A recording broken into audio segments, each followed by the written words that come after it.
Tabaret, Tabrasial Tabaret, accéder ma fourrure sur la de victoire en victoire.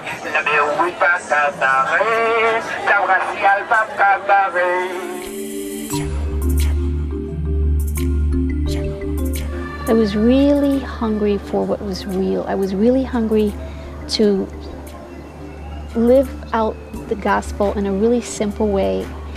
And I think the Bible is really clear about taking care of the poor and the orphan and the widow, and I wanted more of that in my life. And as I began to pray and pray more about it, I sensed that I would be leaving, and I really had a strong desire to go into the mission field. And I remember I went away for a week, and I came back and I told my pastors, I said, I'm going to be leaving. They said, where are you going? I said, I don't know. And so the following week when I was in church, a man came to visit the pastor, and he needed interpreters for a medical mission that was going to the Dominican Republic. And since I could speak Spanish and my pastor knew I had a desire for the mission field, he says, do you want to go? And 2 weeks later, I was on an airplane and came to the Dominican Republic. But when that medical mission was done, I crossed over into Haiti. And as I began to walk the streets and see all the orphans in the streets, my heart just began to beat out of my chest. And I knew then that Haiti was the place that I was coming to. I went back home and I told my pastors I'm moving to Haiti. And that was the beginning of my journey. People think that I just came to Haiti and started an orphanage. I was here a year. And I would go to my bed at night, cry myself to sleep, and say, Lord, why am I in Haiti? See, people think, oh, you know, she came to Haiti, she had it all planned out. I mean, I came to Haiti and I didn't know. I would pray, I'd say, thanks for sending me to Haiti, but why am I here? It's like I felt like there was a reason, but I didn't know exactly what it was. Yes, to help people, but what was it exactly? You wanted to give people an explanation. You wanted to give people an answer. People want to hear, what are you going to do? How much it's going to cost? What's the plan? How long is it going to take? Where's the staff? Where's the funding? I had no funding.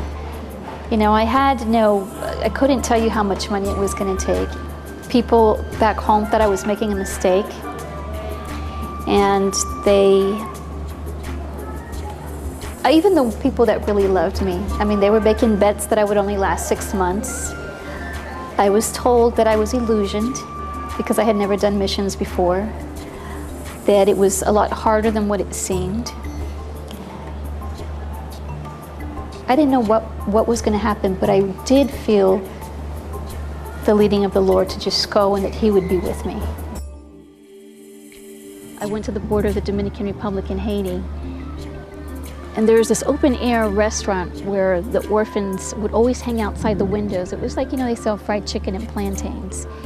And as I was eating, I noticed that the orphans and all the street children would hang out in the windows. When people would throw their food away, they would run to the trash can to be the first person to grab the leftover chicken bones or the leftover plantains. And as I began to watch this, I looked straight ahead, and a little boy was trying to make eye contact with me as if he was like pleading for my food.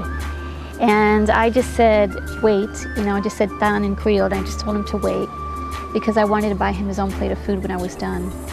And before I had time to finish my meal, I mean, it was just so quick, I began to hear a child screaming.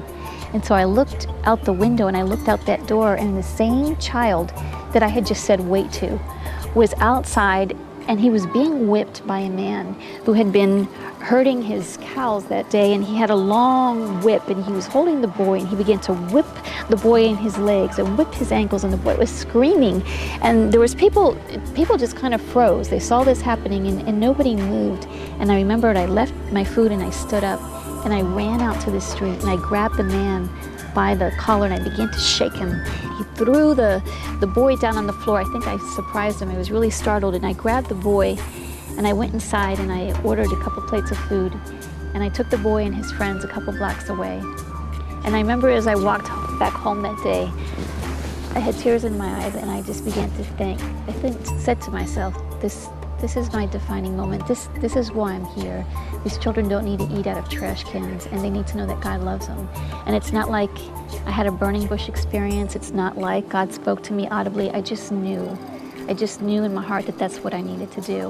Right after that situation with the little boy, I went and I rented a house so that I could start bringing some of these children in to start a home.